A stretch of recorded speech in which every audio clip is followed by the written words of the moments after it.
So my name is Rosa. For those of you who don't know me, thank you very much for joining our webinar today. With me, I've got Elle, who is our Organic Search Director. And we're going to be running through with you about the new kind of future of search, AI search, and how to be found where your audience is and where you want to be found. So thank you for coming to the webinar. We do really appreciate it. And I think probably we all feel like it's been a really crazy couple of years in the SEO industry. I've worked in content marketing in many different forms for about 12 years now, 12, 13 years. And I don't think I've seen so much change, so much uncertainty, but also so much opportunity as I'm seeing now. Elle and I have run a few of these webinars over the past couple of months. And in each of the webinars, the content that we've had in them have changed dramatically for each one, because things are moving so fast, and we're trying out lots of different things, and we're finding out lots of different things and doing different experiments and realizing what works and what doesn't. At Connective3, Elle, with our organic team, our fantastic organic team, and our innovation team, has been trying kind of as hard as possible to stay ahead of the many changes that we've seen, and then pass this information onto our clients. So our clients are also really ahead of the curve when it comes to AI search and being visible as much as possible in this AI space. So we work with a number of different brands across a number of different industries, and where we've seen a lot of the changes is across B2B, really a lot of changes, the way people are searching that customer journey on B2B clients. We've seen a lot of changes in travel, a lot in healthcare, finance, and e-commerce specifically as well over the past couple of months. So it's been a really interesting time. I'm Rosa, so I'm Director of Manchester. Before I was a Director at Connective3, I was Head of our Digital PR department. So I know a lot about digital PR. That's kind of really my first marketing love. But I also work really holistically across all areas of organic search now, and I work really close with Elle and her team. I've worked with lots and lots of different brands over my time, including Nike, Avon, Oxford University Press, worked with Stenaline, I've worked with Wren Kitchens, which I think everyone at Connective3 has because they're such a big client. And I'm really excited to talk to you about all the changes that we're seeing today. And I'm Elle, so I'm the Organic Search Director at C3. I've also got around 12 years experience in the industry, split pretty much half and half across agency and in-house. I've worked across a range of sectors, so travel, fashion, finance. When I first joined the industry, I was very kind of heavy in terms of content and SEO, but obviously as organic search has changed, so has my remit. So I do now a lot in the geo space and social search. So why should you listen to us about AI search? What do we have to tell you about AI search? Well, at Connective3, what's really important to us is personal growth, performance growth, and business growth. That's important to us, and it's important for our clients. And we always like to work with people who keep those three areas in mind. We have a fantastic team that always wants to be at the forefront of the changes within the industry and understand what's going on. We try to embed everyone with this growth mindset. And because of that, our organic team have done extensive research and testing when it comes to geo visibility and AI search. And they've worked really closely with our innovation team, who are kind of a brand new team that we've set up to really help develop tools and tech to benefit our clients across all areas of AI. So we really like to consider ourselves as having a really good voice in that AI conversation and creating things around the AI search and geo landscape as well. So this just essentially shows all of the tools that our innovation team have built with the help of different channel leads, a lot of these of which we use in organic. I won't run through all of these now, but if you are interested in these, please let us know after the webinar. We can put you in touch with our innovation team and run you through kind of what they do. But just to pull out a couple of really relevant ones for us and for this call. So ACE is one which we use within content, really helps us with content categorization and clustering.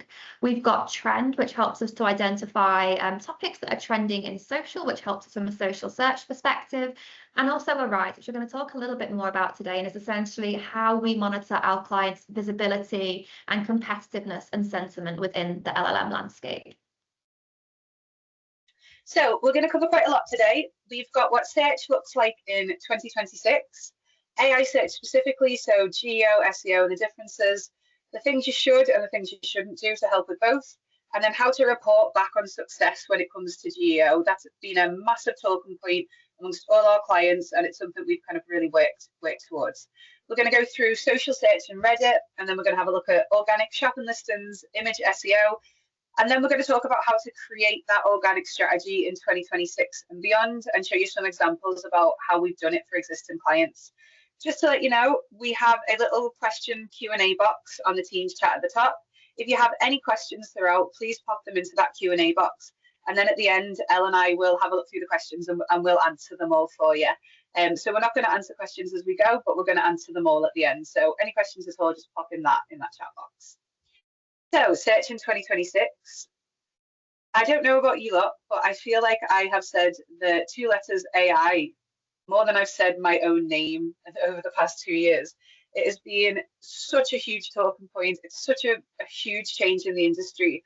And it's been such a big change in organic search and search overall. I've not really seen any change like this that has had such a massive impact on not just how we work, but how our clients and our customers look for products and search for services. It's a bigger change than we've ever seen before. So we need to make sure as marketers we are ahead of those changes. We're understanding what it means for our customers, but we're also understanding what it means for us as well. And another big change is social search. So social platforms are not being used for what they were created for. It's no longer for looking at pictures of your friends or putting statuses about what you're eating and mad stuff like that, like it first used to be. People are using social media to find products, to get inspired for holidays, to look for different services, to see people review different products, even different people that they've used for trade, for example. And people are using it for all different areas of the consumer journey now. It's not a social network anymore. It's a network where you as a brand can connect with a customer. You can get your product known at the discovery stage, but you can also use it for the conversion stage as well when it comes to having people be your brand representatives and really talking about your product. And that's something as search marketers, even though we may have started in the SEO space, we really, really have to consider social media and the impact of it, not only on the search, but on our consumers' search journey as well. So what I've done here is I've just had a really quick look at the current search landscape. So I very quickly searched holidays August 2026, and what first came back was an AI overview explaining when a bank holiday is, but then underneath that in the second paragraph, we've got some examples of where you can go on holidays in August, and we've got actual links to different holiday providers. So Love Holidays and Thomas Cook, you can see there as well. So these AI overviews have been showing links kind of within them for about 6 months now. A really great way to get your brand discovered, because as you see through everything else, the rest of the search is so cluttered. We've got the AI overview. We've then got the people also asked section with some questions that are related to the search terms, so maybe not that related to it. We've even got find related products and services. So even though these two things aren't new to Google, they've been around for a while, with the kind of really big real estate that the AI overview is taken up at the top, with the people also asked directly underneath that, and then directly underneath that, find related products and services. You then only then get your PPC results. So these are the Virgin Atlantic and on the beach. This is what has been paid for. And then only underneath that do you actually get your organic search listings. This is a really, really packed real estate. It is difficult to get seen on that if you are not in that AI overview. And even though some people go direct to the search results, which we do know some people do, you probably all felt that click-through rates are falling. I think all of us have felt that a little bit. Click-through rates are falling a little bit at the moment. And then the next thing we have to contend with is LLMs. So I've pulled out kind of the big four here. I know people use kind of different ones for different things, but these are the four that we've really seen having an impact on the search landscape and what people are using. So ChatGPT has recently hit 1 billion monthly active users. So that's people who are accessing it at least once a month. There's 1 billion people. So that is huge, absolutely huge. Gemini's not far behind with 900 million. And then we've got Perplexity and Claude, even though they're in those smaller numbers, especially in the B2B space, people are really trusting the insights that come through on these LLMs. And people are now using these for things that they would traditionally have just searched on Google and then clicked through to a website for. So all of this is impacting how many people will get into site across all of our clients, and is creating this kind of new zero-click landscape. So we've just had a little breakdown here of what are the differences between these top 4 LLMs that we've pulled. So ChatGPT, most common one, we've probably all used it on this call, is used for creating things, for brainstorming ideas. It's great for pulling strategies together, for kind of the top level data analysis, rather than the really insightful data analysis. And it's used a lot for coding as well. When it comes to Claude, it is used a lot for supporting with writing, whether a lot of time creative writing. You can use it to summarize long documents. It can do that really well. It can pull together reports. It can help with reviewing and pulling out kind of key information in the information that you put through, and then summarizing. So it's great for really long pieces of text. I know a lot of people who, for example, I know a lot of people who are solicitors prefer Claude because of its analysis, and it's a great tool for that. So Perplexity is really good for research and sourcing. It can work really well with fact checking, whereas ChatGPT especially can be a bit, it can not be the best at that. An example of that is in ChatGPT, I used it for our office's sweepstake for the World Cup, and a few people got teams that weren't even in the World Cup. And terrible of me to say, I didn't fact check it. So some people paid money and then got teams like Nigeria, which weren't even in the World Cup. So that caused a bit of drama. So always check your LLMs to make sure they're factually correct. But Perplexity is a little bit better than ChatGPT for that. It's great for pulling through statistics, and it pulls through the latest information as well. Gemini is a really interesting one. So Gemini pulls a lot of information from its Google Workspace, so Gmail, Google Drive, Google Sheets, and it also pulls a lot of information from YouTube as well. And then you've got multimodal tasks on Gemini. So that means it can do things like audio, visual, and text, which it can be really useful for all 3 really. So they're the kind of the big 4. But why should you care? Why should we care as brands? And it's because AI use is going up. When it comes to AI overviews, 88% of informational keywords now bring them back. 35% of UK customers use LLMs during online shopping. So that's a third of people are using LLMs for online shopping, not necessarily at every point in the marketing funnel, but they are using it. And at least 1 in 5 consumers now begin their research with LLMs. So you need to be seen on them. It's different for different industries, of course, but it is not changing. And a lot of people have said that, a lot of our clients have said, a lot of people that I'm speaking to have said, oh, well, we don't see any traffic come through from ChatGPT. We don't see any traffic come through from Gemini. So why should we be bothered? And it's because people aren't necessarily using LLMs and using AIOs and then directly clicking through to your site, but they're using it to gather information about products and services, and then using traditional Google search, and then going to buy the product, or even entering into store to buy the product. So even though you're not getting that much traffic from these LLMs, it's really important to be seen on them. And speaking of traffic, so traffic is going down. It's something that I'm sure we've all seen it across board.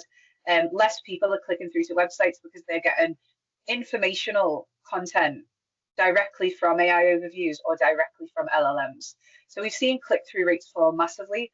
We've not necessarily, across a lot of areas, seen this correlate with a fall in sales or leads, though, which just shows that people are getting their information from a different place. But as long as they're getting the right information, it won't impact your bottom line. And the customer journey has changed. So we all know it's changed dramatically. Lots and lots of people are using ChatGPT, and 13% of people in the UK now favour AI-powered tools over traditional search engines. We've got a little bit of a breakdown about what the customer journey can look like now and why there is so many touch points. So we've used travel specifically for this example. So consumers now have much more choice for where to even start their journey when they're searching for somewhere to go on holiday. So they might start a social search. They might go on TikTok and say nicest beaches in Europe. They might go onto LLMs and say, I want a holiday where it's a 2-hour flight away, but the weather is between 25 and 30 degrees, which is not too expensive for food and drink. And use those really long tail informational key terms to search for exactly what they want. They might go onto forums and chats. They might have a look at the subreddit UK Traveller or the subreddit Cheap Holidays and see the type of conversations people are having, and see the conversations and the questions that have already been answered. Or they might ask on a forum themselves, where's the best place to travel to with a 3-year-old that's less than a 2-hour flight away. Really kind of personalised and specific searches. People do still use traditional search. We'll go into this a little bit more later, but people are still using traditional search to search for where can I go on holiday in September 2026. And then interactive image search is even a way people are searching now. They'll find a lovely image of a place they want to go and they'll search it via Google Lens. There are so many different entry points to the journey now that the journey looks completely different and has a lot of personalization in it. So we've just got a few examples here. Somebody might see a holiday creator on Instagram. They'll be interested in the holiday that they've talked about on Instagram. They want to know a little bit more about it. So they will then go onto TikTok and they'll have a look at the travel website that they've been recommended and see people's experience on that website. And they want a few authentic customer experiences for the places that they've been, but also the sites that they've used to book things through. They might see something on Instagram and then go to the SERPs and type in the destination. They then might be on the SERPs presented with Reddit forums of people talking about their experiences of this place, or they might see the AI overview, like in the example before, with a few links that they can click on, or they might see people also asked, and there'll be different areas that they can search through. People that can then go into the LLMs and have a research for the best hotels to stay in, the best beaches to stay near, the prices, all different types of really kind of personalized searches. And then people then might revisit the original Instagram video. They might go back to the SERPs. There are just so many different areas now of this consumer journey. If we want to be good marketers, we need to understand how we can influence every one of these areas. So we know why it's so important to be visible, but I suppose the most important question is, how do you actually become more visible in AI search? And you can think of it like this. Essentially, your best practice SEO helps to boost your geo visibility and vice versa. But if you want to specifically grow your AI share of voice, best practice SEO will only get you so far. You need to look beyond that and see what is it that's going to drive my visibility on specific LLMs. And when we talk about best practice SEO versus what geo is, try to break it out into two distinct categories. So your best practice SEO is what we've been doing for years as marketers. So it's having that technical SEO on site, making sure everything is working and making sure that users on your site are having a good experience. It talks about on-site content as well, so commercial and informational, making sure content is relevant to the products and services you're offering and it's structured and broken down into digestible chunks. It's your EEAT factors, so experience, expertise, authority, and trust. That's things like reviews, case studies, author bios on sites. Best practice SEO also refers to referring domains from PR. Social SEO, specifically, how do you get your social content surfaced within social channels, but also indexed on Google? And it also refers to organic shopping listings too.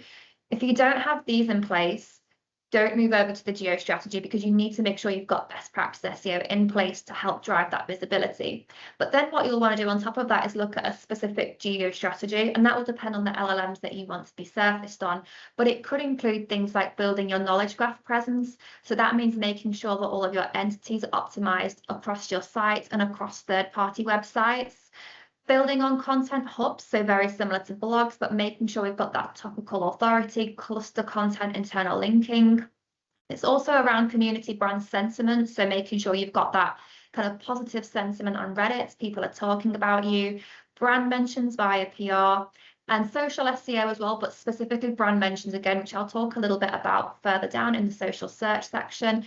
And then also Cloudflare, which is basically an extension of technical SEO. And this essentially powers AI search for your own applications and sees how AI search engines find and read your websites.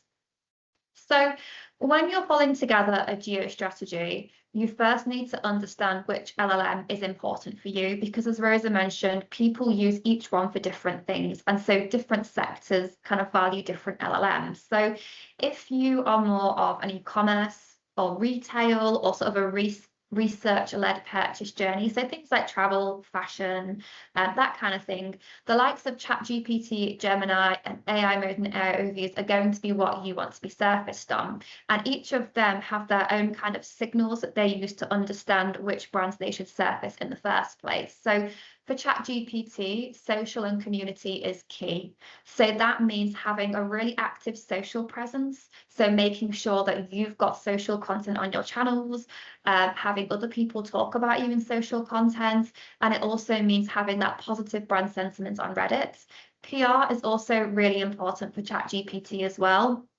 Third-party listicles are regularly cited, so being surfaced in them, and also those brand mentions.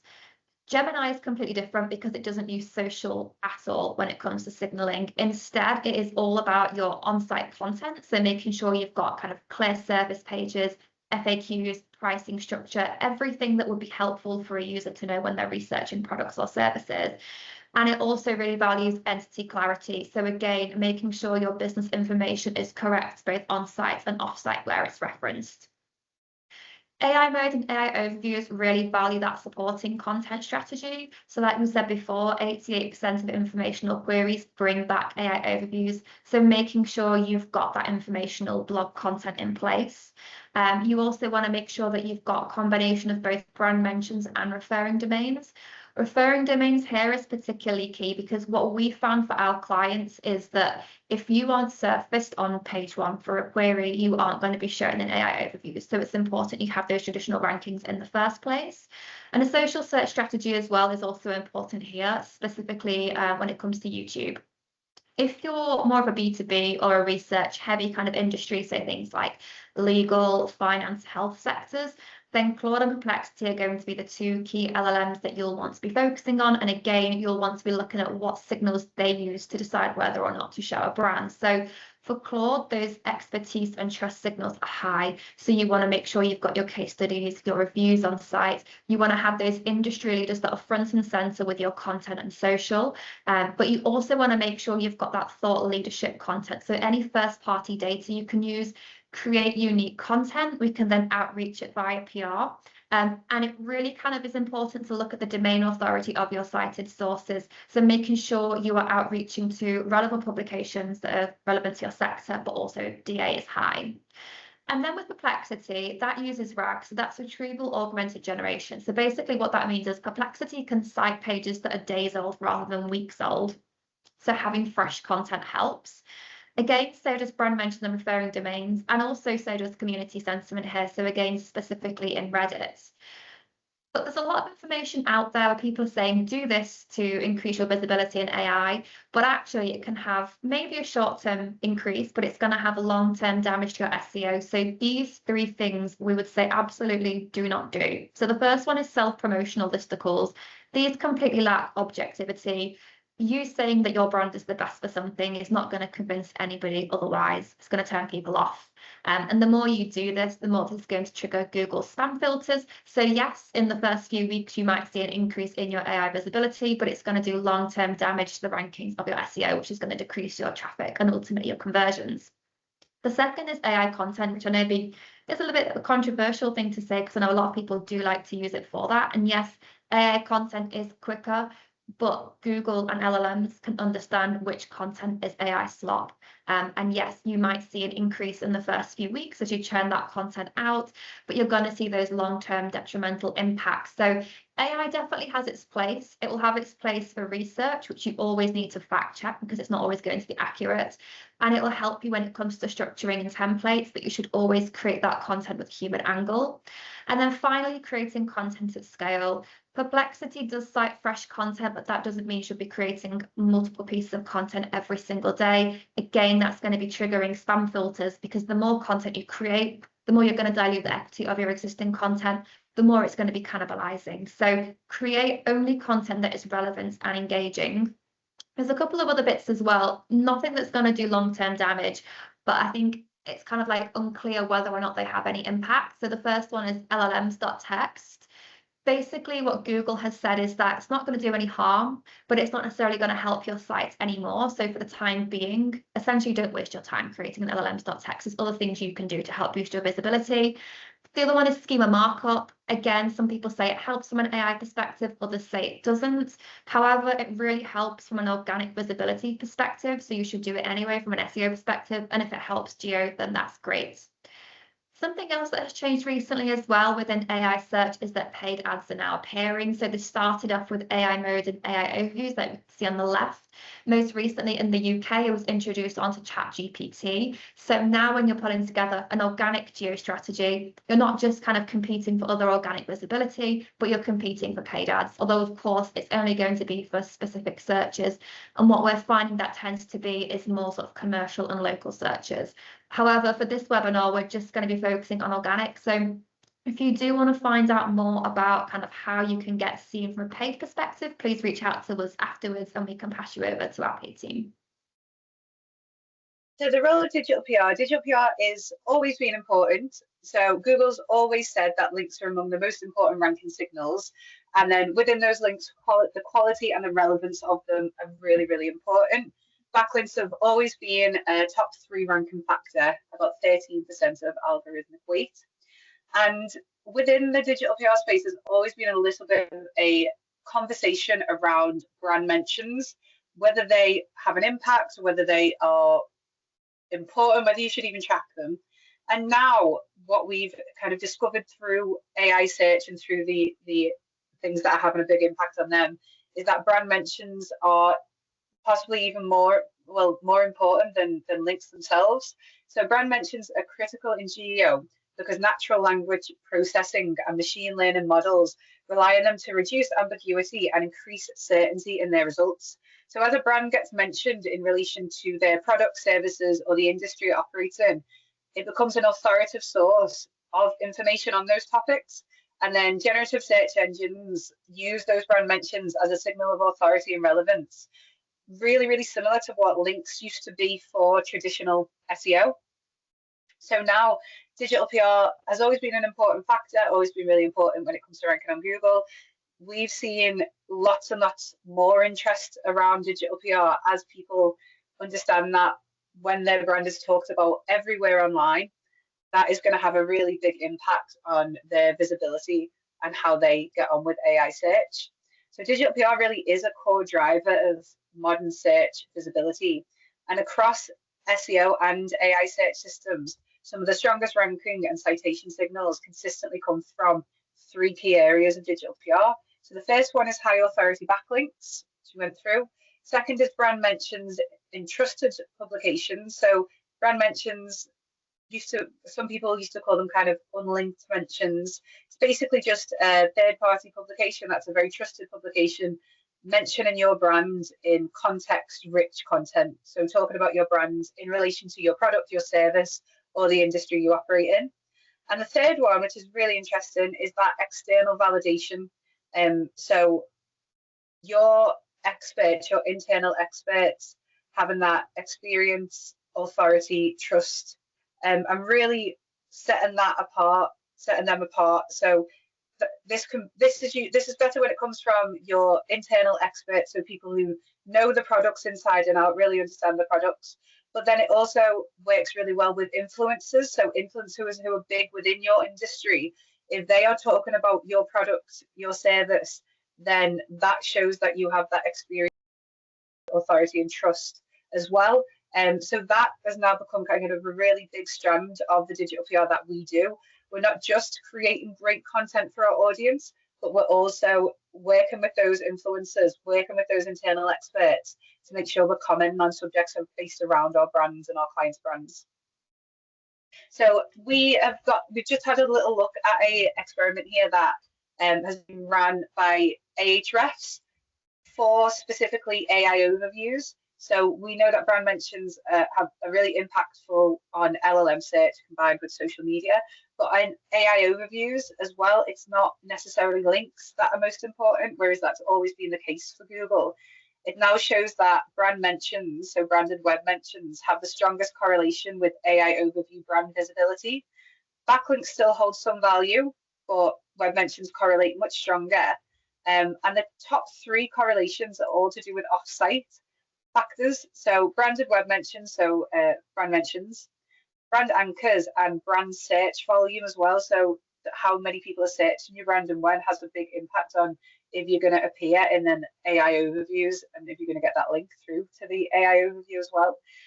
So as zero-click search dominates, high-profile media coverage is no longer just about driving website traffic, but it's how we train AI pipelines to both recognize and recommend your brand. So brand mentions, having your brand talked about, working hard to make that happen is really what's going to set you apart, and digital PR is the best way to do that. So now we know how you can gain visibility in AI search. The next question is, how do we report back on the success of this? Because that's what all your managers are going to be asking you. They want to see the commercial impact. And the challenge that we face is that SEO has established reporting because we've been doing SEO for years and years, but GEO doesn't. So what you first need to do is establish your baseline and go from there. So you can break out GEO reporting into 2 different areas. So you've got your visibility. So you can use a lot of third-party tools to do this. So looking at your prompt features, so both your mentions and your citations, but also look at those prompts in more depth. So how relevant are they to what you're selling? What is the prominence of them? Are you the first brand recommended? Are you the last brand? And the sentiment, is it positive? Is it negative? You also want to look at competitor dominance as well and look at sort of prompt gaps where you might be able to create content or do a bit more brand building to be seen in them. And also AI share of voice. And what you might want to do here is when you're tracking your prompts, break them out into specific categories. So if you're a travel brand, for example, you might want to have a category of European prompts or prompts for the US, prompts for Asia, and you can start to see which ones are you the most dominant in. And then alongside that, you of course want to be looking at performance. Now, over sort of the last couple of months, GA4 and Search Console have started to give us access to some of these metrics. So in GA4, you can see your sessions, conversions, and revenue from LLMs. And in Search Console, you can see impressions specifically from AI mode and AI overviews. Sadly, you can't see the traffic yet from them though. But what you should do, if you haven't already, is after this webinar, basically take a look at your visibility and your performance and treat that as your baseline. And then as you start implementing your geo strategies, you can start to see the growth from there and see what impact it's having on your share of voice. So just really quickly, this is a screenshot from Arise, which is our own LLM tool. There's a lot of other tracking tools out there as well that will tell you sort of similar things. But what you can see here are things like your AI share of voice at the top of this brand, 48.2%. You can take a look and see your visibility across specific LLM engines. That will help you to understand the LLMs that you need to focus on for your strategy. You can look at it from a category breakdown basis. You can also look at it from a competitor basis. So all of this information is going to be so useful to helping you understand what you need to do from your own geo strategy. And this is a screenshot from GA4. So if you want to see total traffic across AI as a whole, you just go to your traffic acquisition report and set your session default channel group to AI assistant. And then you can break it out by landing pages. But what we find really useful is being able to look at it from a specific LLM perspective. And to do that, you'll want to use an exploration path. And we can see here for our client, the vast majority of traffic is coming from ChatGPT with a little bit from Gemini. So again, that will indicate to us they are the LLMs you want to focus on. If you do have any more questions around reporting, again, we've got teams to help with that. So our innovation team and our data team. So again, please just reach out to us and we can pass you over to them after this. Yeah, we do. They're both brilliant teams within C3. They've created some fantastic things. Definitely worth having a chat to if that's something that you're interested in. So our next topic is social search, and this we used to treat as completely different to organic, but they have combined so much now that I think we really need to see them as one overall search team. And I've included this stupid meme in every webinar that we've done because it always makes me laugh. So has social search killed Google? Well, the answer is not yet. It's not killed Google. Google, I think, is going to be incredibly difficult to kill. So Google still handles 3 billion searches per month, But social search has, and LLM search has begun to take that market share away from Google, whereas it used to just completely dominate. People don't Google everything anymore. People go to social media to have a look for certain things. So nearly half of UK internet users now use social media to find information about products. So people will be using social media to look for your products. YouTube remains the largest UK platform by reach, so it's increasingly used as a search and discovery surface, not just as entertainment. People are going to YouTube if they don't want to read walls of text, if they want to learn informational content, but they're also going to it to see people use products, to see how these products work, to read reviews, to look at anything around travel. It is growing bigger and bigger, and it's definitely something to not ignore when it comes to your search strategy. And Google now indexes content from platforms like Reddit, Instagram, YouTube Shorts, and TikTok. So even if you don't think your audience are going to be searching on social media, certain search terms will now pull through social media content. So it's something that you need to be a part of and be aware of, even if you don't think your audience are going to use it that much. So social is not replacing Google overall, but it is taking a rapidly growing share of discovery and early research, especially among the younger generation. So those Gen Z and that Gen Alpha, they are using social media a lot more than Google. And Google still dominates for broader intent heavy searches, but social platforms are where people are looking when they want ideas, opinions, and recommendations. So really when they're at that conversion point, people are going to social media. So it's really key to meet them there and to offer them that content that they want.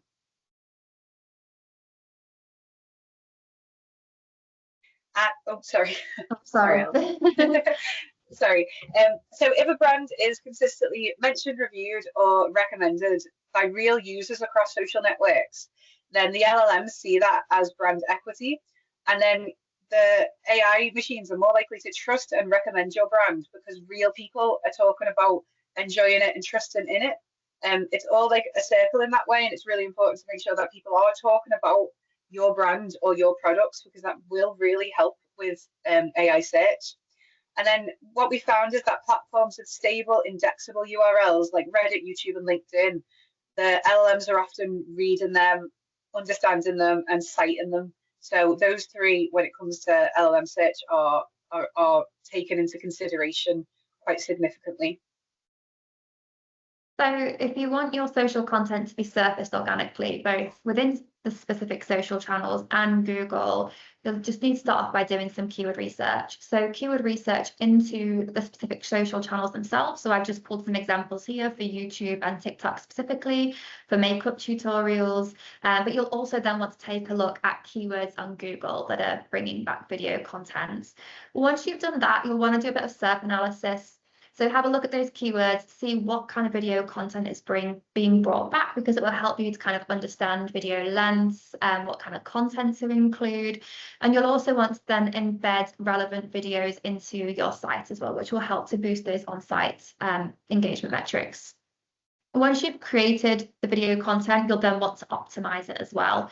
And optimizing that video content isn't just key for sort of being surfaced organically, but being optimized will then help that social content to be surfaced in certain LLMs as well. So again, I've used YouTube and TikTok as an example. Of course, it's slightly different if you're looking at different social channels.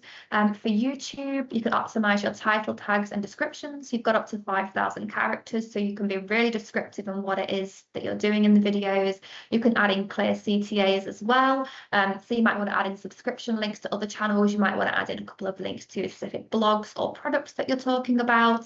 Relevant hashtags as well, adding in closed captions, a link to your transcript, adding in quality thumbnails.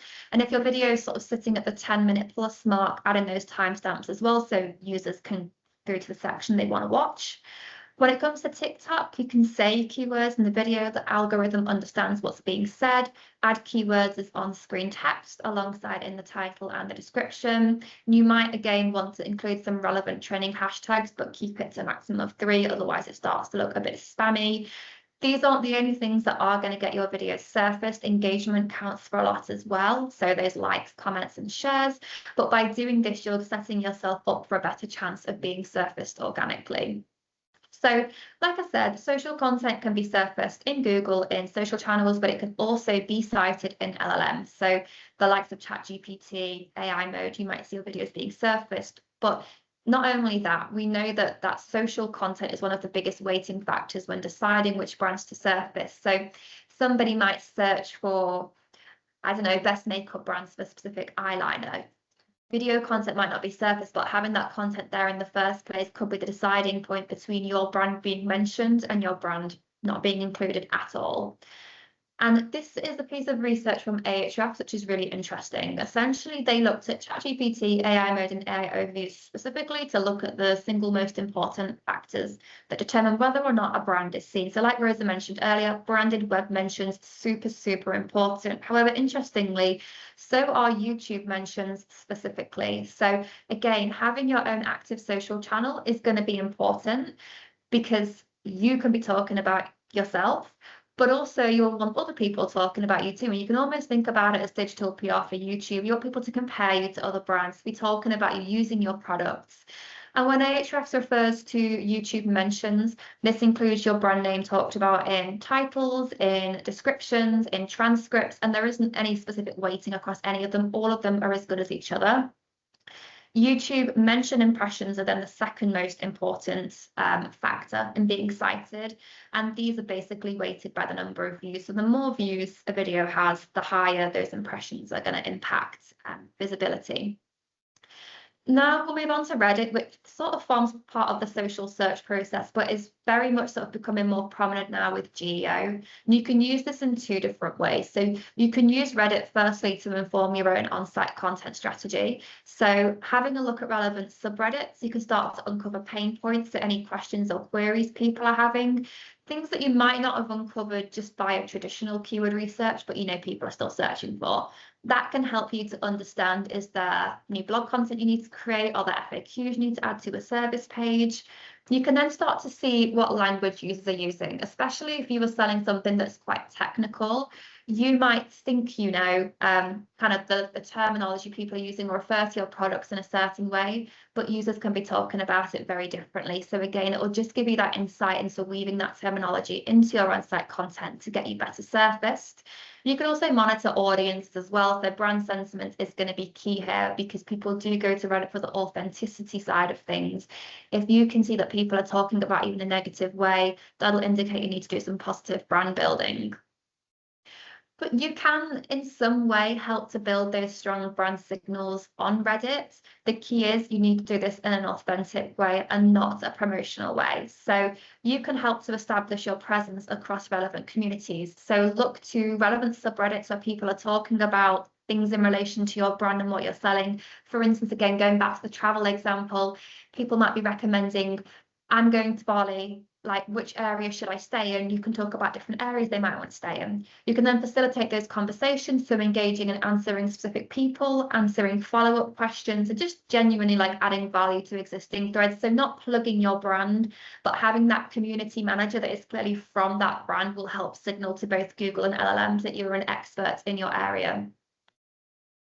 So the way you can kind of understand which subreddits should I be answering, again, kind of goes back to keyword research. So in this example, we were working with a brand who was selling train tickets. So we took a look at keywords to understand which one of them brought back Reddit in positions 1 and 10. So we could see here that the kind of subreddits that this particular brand could talk to were things around like cheap train tickets, general questions, recommendations for trains from specific destinations, things like first class upgrades and seating plans. So Reddit can appear in specific LLMs. So this is a screenshot from ChatGPT. So we can see in the side I've searched here who to go with from a train to London to Edinburgh. Reddit is cited, so it might be that people click through to the specific subreddit to find out more. But when it comes to, again, ChatGPT specifically, as well as the likes of Perplexity, having that brand sentiment on Reddit can be the difference between being surfaced in search than not. So we can see here that LNER, Lumo and Caledonian Sleeper are being referenced, and I would imagine that people are actively recommending them in the subreddits, and that's why they're being pulled through. Now moving on to e-com, so looking at organic shopping listings and images. So I'm sure you've all seen organic shopping listings. If you haven't, this is what they look like, very similar to the paid counterparts. You can see them within a traditional Google search as well as on shopping. They're free to set up. If you haven't already and you've not got sort of a paid account, then you just need to set up your own Merchant Center account and then submit your feed. In terms of how you get your organic shopping listings seen, so it's all about optimizing. So you want to optimize your product title for specific keywords. You want to include variants as well. So if you're a fashion brand, you want to be looking at things like size, color, materials. You want to have an engaging, optimized description. Google really values it when you've got exact match content on your shopping listings to your on-site content. So it's a good way to kind of make sure your product descriptions on sites are optimized alongside these shopping listings as well. You want to make sure that any images and videos that you do have are of high quality. They've got optimized titles and alt tags. Implement schema markup on your product pages, making sure your site is technically sound, and then boosting those reviews on Google. If you've got a paid team as well, you can then start to work together to understand what is working really well and driving click-throughs and what is not. You can then start optimizing those listings, because ultimately you want to be increasing that traffic and conversions to site whilst decreasing those CPCs. You can also track your organic shopping listings traffic in GA4. So again, set it as the baseline, start comparing month on month, quarter on quarter in terms of traffic, conversions and revenue. But organic shopping listings and optimized product pages are really important from an LLM perspective as well. So this is traditionally what you'll see most of all. You'll sort of ask for recommendations for specific products or services. LLMs like AI Mode or Gemini will then pull through shopping listings here, for example, being trainers. On the right-hand side, you've then got links to go and click through. So you go and click through to that site and convert. But there's been a lot of commercial updates in AI search recently over the last 6 months. So that was kind of the first iteration and the most popular one we see today. But back in September last year, Etsy released single item purchases on ChatGPT. So if you're in the US, you wanted just one item, you could go through to Etsy. In December, ChatGPT then released its own buying guide. So essentially you go to ChatGPT, you type in something like, it's my mum's birthday, I've got £100 budget, she's really into travel, what do you recommend? It will ask you follow-up questions, and then it will directly link you through to products, which you can then go through to the third-party website and buy. Also that same month, Google Shopping released the Try It On feature in the UK. So it had been in the US for quite some time, but specifically for fashion brands, if you have those shopping listings, users could upload a picture and see what those clothes looked like on themselves to varying degrees of success before converting. And then in January, Shopify merchants could opt in to sell directly onto LLMs. And then in March, Shopify launched agentic storefronts. So that's really kind of closed the gap there. So essentially what that means is those that do opt into this, people can go and purchase your products directly within an LLM without having to go onto your own website. So again, having that reporting set up in GA4 is really important here. And then finally, there's images as well. So again, images can appear both in the main image pack on Google search alongside the image tab as well. You want to make sure that your images are high res and fast loading. The title and alt text is optimized. You've got image schema markup. If you're fashion, having model worn clothing and making sure that the lighting, layout and background is consistent and neutral. So with all this information, how do you actually use this to set up a strategy of search? This is a massive question, and it's going to vary massively dependent on what your product offering is, how people search for it, what the customer journey looks like now in 2026, and where you need to be influencing as marketers. But there are certain things that we can all do that are going to help with our LLM visibility, with our AI visibility, no matter what product that we have. So you've heard Elle and I speak often about brand and the importance of brand throughout this whole talk. Performance of brand, there used to be like a lot of different questions, which is worth investing in, which is kind of will be the best for me. But now they need to work really closely together, and brand is being referenced more than ever. You need to invest in people talking about you online, talking about your products online, and talking about your brand online across social media. And you need to be omnipresent and have that connected across social media, across LLMs and in search. Brand is really important for that, and it is one of the most important points in this new search landscape of 2026. And that ties in really nicely to digital PR and the importance of it. So it continues to be as important, if not more important, than it was for SEO visibility, because you can now use digital PR as a connected stream with your social media. So you can work with experts to create great content, which they can then share on their socials. You can do the same with influencers. You can work with brand ambassadors. You can create really, really great content that people want to share and want to talk about your brand through social media, as well as that traditional side of getting journalists and website hosts to talk about your brand and the great content you create and the great products and services that you offer. And then that ties really nicely into the trust element as well. Experts who are experienced, who have authority and trust to be talking about your brand in that industry that you are based in. That trust element is really important in all the content that you create, but in also how people are talking about your brand and who is talking about your brand. Then content as well. So content is always important, on-site content, off-site content, but try and write in the style for LLMs with the correct information architecture, and also guessing those follow-up prompts and those types of questions that are going to be asked. Not guessing, but using tools to find out. I didn't mean to guess. How to write properly for the LLMs, and then technical as well. So I know Elle said earlier, schema markup, is it important? Is it not? That kind of structured data, making sure you've got that technical side of your website that is kind of that more traditional SEO in the right place is definitely going to support schema markup. It's still 50-50. 100%. And to reiterate what we talked about earlier, essentially that the best practice SEO things have to be in place, because if they're not in place, you're not going to be able to build on that from a geo perspective. So everything that Rosa has just talked about is going to help you to be seen more visibly across social search and across Google search. Once you've done that, you can then start to look at those additional geo signals, and you do that by, first of all, tracking those prompts and understanding which LLMs are important to you, and then understanding the signals that they value. So it might be that through your geo strategy, you're building out content hubs, you're doing brand building on Reddit, you're doing more PR, or you're doing social SEO. So I think now for the last 5 minutes, should we run through some of the questions? I think we've got quite a mixture here.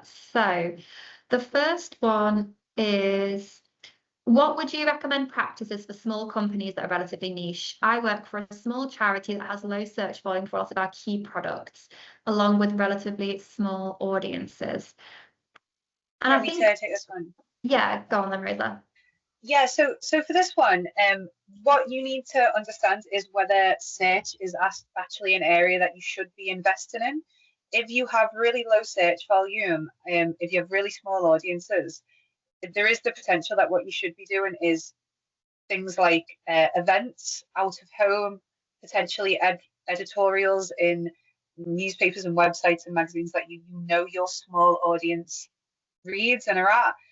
If you have low search volume, you can look to create and that demand for that search volume. But if your audiences are really small, you need to really consider if that's even worth it, or if there are different avenues of marketing that aren't search that you'll have a much better return on. I don't know if you agree, Elle. Yeah, no, 100%. Another one for you then, Rosa. So when sources use your images and credit your brand without a link, is that classed as a brand mention? Yeah, so if it's say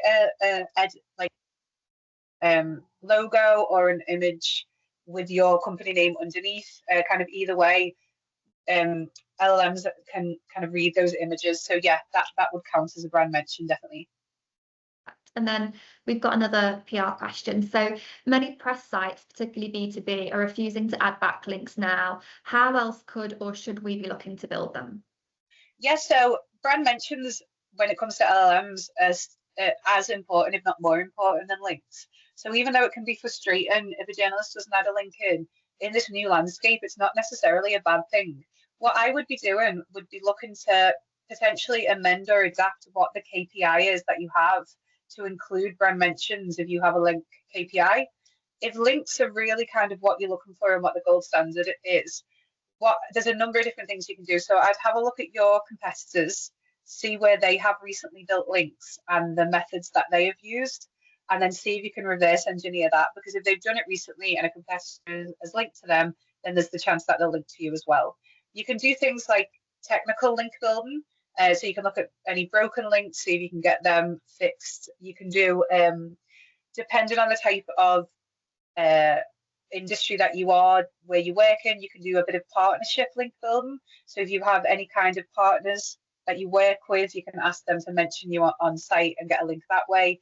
But it's I suppose it's just kind of understanding exactly what the best outcome is for you.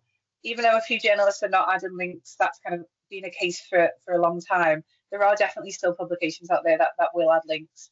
And I'd have a look at your competitors who are really outperforming, seeing what they're doing, and see if you can build links that way. And a lot of time we found if you create a great asset, like a really, really good asset that a journalist or a web host wants to talk about, they will often link back to that because that's what they're talking about and need to link back to. So it's maybe creating bigger pieces of content as well, but kind of using any one of those methods should be a good way to do that. We've got a couple of questions around B2B and Reddit. So how can B2B businesses establish themselves about being salesy, and also figuring out whether Reddit is actually worth investing your time and what success would look like. So I think, first of all, to understand whether it's important is to, first of all, take a look at the LLMs that are going to be important to you. So if Perplexity, as an example, is important, then you probably do need to look at it from a Reddit perspective. If for whatever reason it's more like Gemini or Claude, you probably don't really need to look at Reddit. The second thing I'd then do is do that initial keyword research. So again, take a look at keywords that are relevant to what you're selling, and take a look and see, is Reddit actually being surfaced on page one? Again, if it's not, you probably don't need to include it as part of your strategy. However, if it is, and you can find those relevant keywords and subreddits, you should be able to sort of authentically establish your presence there. So again, it's not about plugging your brand, it's kind of answering questions that people are searching for specific to your industry. So yeah, I hope that answers the question. Yeah, 100%. And then one final question we've got is, I always see brands commenting on social posts. Is this part of their strategy? And is this a positive indicator for SEO brand mentions? And then specifically wondering if it's beneficial for the likes of Instagram, Facebook, and LinkedIn. So yeah, that is one way that you can have those brand mentions. And I think commenting on other posts is quite nice from more of like an engagement perspective. And I think a lot of brands do that to, I guess, hope to encourage engagement back on their own social channels. But I would be wary of doing it too much. I think comment 100% where it's relevant, again, to your industry. But if you're commenting on everybody's post and trying to plug, that will look spammy. So I think it's all about just having that kind of judgment call and thinking, is this relevant? And would the person who's posted that find this comment useful, as well as other readers of that post?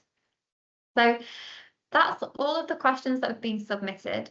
If anybody has any other questions after the webinar, please do drop us a message. We're happy to speak to you separately.